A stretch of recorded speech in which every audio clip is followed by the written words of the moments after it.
Oui, bien sûr, il faut que l'espace soit neutre pour qu'on puisse délibérer. Mais quels sont les espaces publics de délibération qui seraient à ce point-là phagocytés par des intérêts identitaires ou des intérêts religieux ou que sais-je, de sorte que la délibération s'en trouve elle-même compromise? Est-ce que l'Assemblée nationale est phagocytée par des intérêts religieux? Puisqu'on parle de laïcité, c'est bien de ça qu'on parle, c'est du rapport de force avec la religion, avec des religions plus ou moins agressives, etc., et plus ou moins prosélytes. Mais est-ce que les espaces de délibération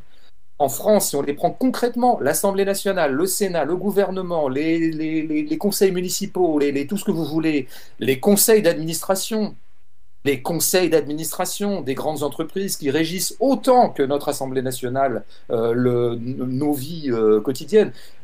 en quoi le problème de ces espaces-là est qu'ils soient vampirisés par des intérêts religieux, en particulier par des problématiques religieuses. Donc c'est un problème tout à fait secondaire dans la vie des gens, tout à fait secondaire dans la vie des classes populaires. Qu'on nous emmerde avec le fait que des femmes voilées puissent accompagner des enfants à l'école, je veux dire, et que ça ait fait l'objet de tant de débats et de tant de tribunes et de tant d'agressivité, je veux dire, alors qu'il s'agit simplement pour des femmes qui se trouvent être voilées, et on en pense qu'on en veut, c'est un autre débat, d'accompagner des enfants pour des sorties scolaires, que ça fasse l'objet de débats. Mais est-ce que c'est vraiment ça la situation des classes populaires en ce moment? Donc je maintiens qu'à chaque fois que on participe à la focalisation et à la place incroyable qu'a pris cette question de la laïcité dans l'espace public, à chaque fois qu'on participe de ça, c'est